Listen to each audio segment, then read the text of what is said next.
Based on a true story, the tale follows the survival and escape of a young woman who uses her intelligence to outsmart her armed captor. Kara Robinson wakes up to the chirping of birds, and her friend Jess also rises. Kara calls her mother Deborah Johnson to inform her about the lake house party that night and her plan to visit her dad earlier than usual that weekend, but Deborah isn't thrilled about it. Jess asks Kara to water the plants while she gets ready, and that's when a black muscle car passes by, later stopping in front of them. Richard Evenitz approaches Kara, pretending to sell magazines before pulling out a gun and commanding her to keep quiet and climb into a storage bin in the back seat of his car. As they drive away, Kara struggles with a panic attack, and Jess later realizes that Kara is missing and finds the garden hose thrown aside. Meanwhile, Richard stops at a deserted area and warns Kara that she'll be bound and gagged, emphasizing that he's armed. Kara considers making a run for it but fears getting shot, so she waits. Richard returns, binds her, and seals the container before continuing the journey. Jess contacts Deborah's office, hoping that she picked up Kara without telling anyone, but Deborah denies it and grows worried about her daughter's sudden disappearance. She calls Kara's boyfriend Ryan to check if they are together, but he replies that Kara is not with him. Deborah then calls the police and rushes to Jess's house. Richard takes the container inside his house and warns Kara to stay quiet,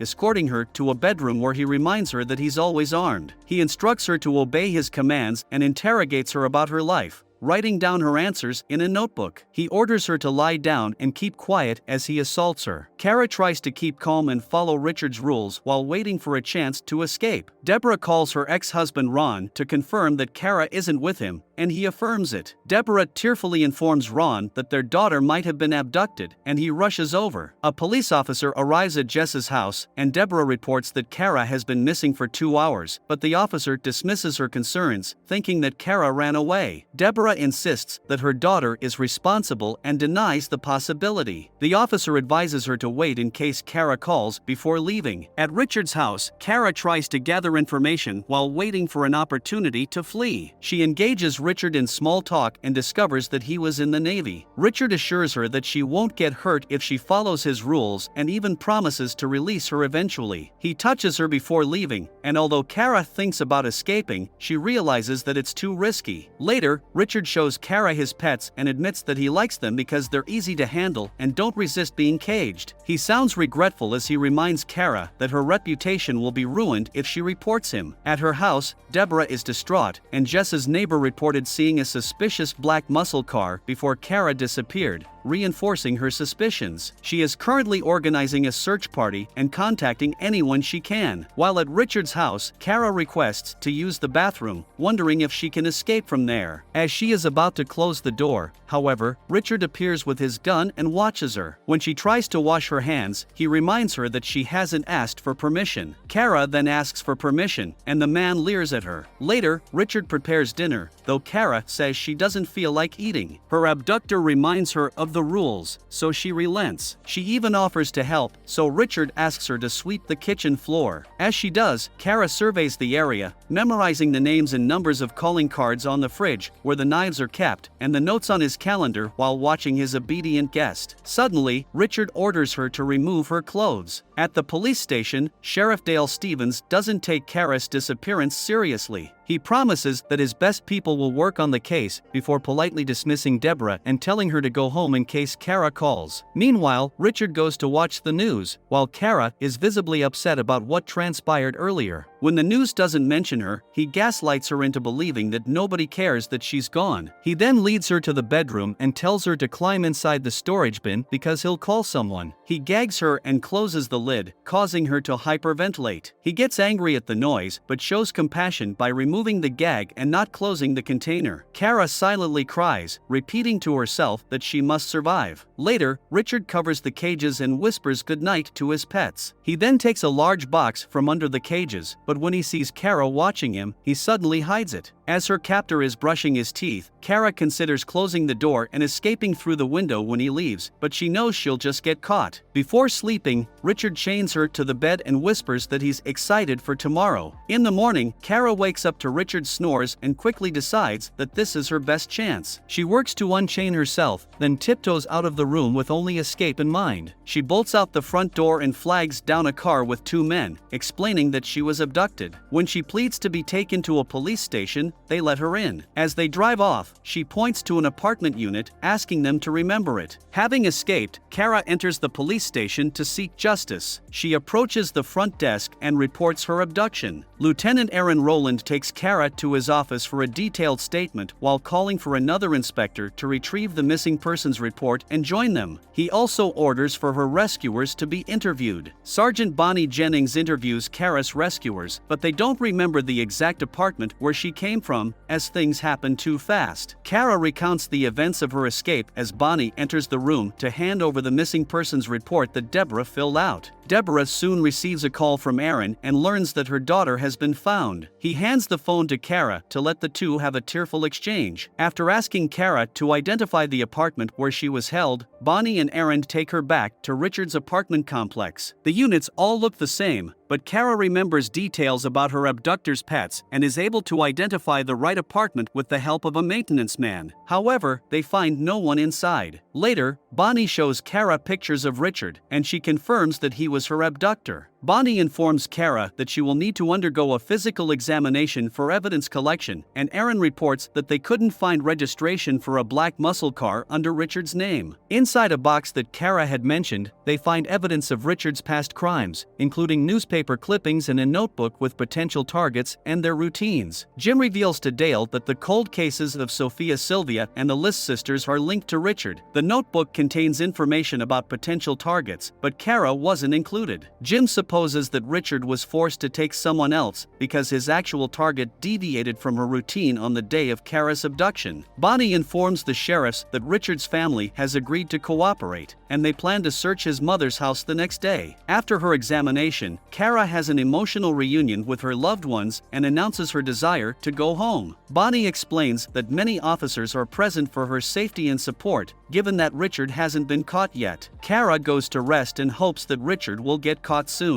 The next day, Kara plans to visit Ryan despite her mother's objections. They argue until Jess arrives, and Kara dismisses the conversation to spend time with her friend. Later, Bonnie reports that the black muscle car they believe Richard used has been found, and Kara expresses relief that justice will finally be served. Invites Jess to her room. There, Kara acts as if nothing happened, making Jess unsure about how to behave. As Jess leaves, Kara reassures her friend that she's fine and encourages her to ask any questions she may have. Jess hesitantly asks about what happened, and Kara begins to describe her harrowing ordeal. Meanwhile, Aaron interviews Richard's wife, Ashley, at the police station. She denies any knowledge of his crimes and claims to have no idea where he is. Stephanie Newell arrives and questions Ashley and Richard's mother, Maggie. Ashley becomes upset upon seeing Stephanie, and Stephanie's interrogation reveals that Richard may contact them to reunite with his wife. She also suspects that this isn't Richard's first time abducting women, causing Aaron to sympathize with her. Stephanie then confesses that Richard contacted her yesterday afternoon apologizing for not admitting his crimes sooner. Later, Aaron rushes into Jim's office with information about the motel where Richard is staying, which Stephanie arranged. Jim believes that Richard is still there since it's not time for checkout, so Bonnie is dispatched to the motel. However, Bonnie reports that Richard has already left, but left behind Kara's shirt. Aaron suspects a family member warned him, though Jim remains optimistic that Richard is too busy escaping to plan anything against Kara or another woman. Jim informs Aaron that the evidence found at Richard's apartment matches those in the Sylvia and List cases, and the cold cases may get resolved all thanks to Kara. At the Johnson residence, Jim introduces himself to Kara and offers to answer any questions she may have. She asks if Richard is responsible for what happened to Sophia Sylvia and the Lisk sisters. Jim says they're still waiting for evidence to confirm it, but the contents of the box that Kara had pointed out suggest so. Kara then asks if Richard would have killed her. Jim admits they'll never know because she didn't allow him to get that chance. This realization empowers Kara,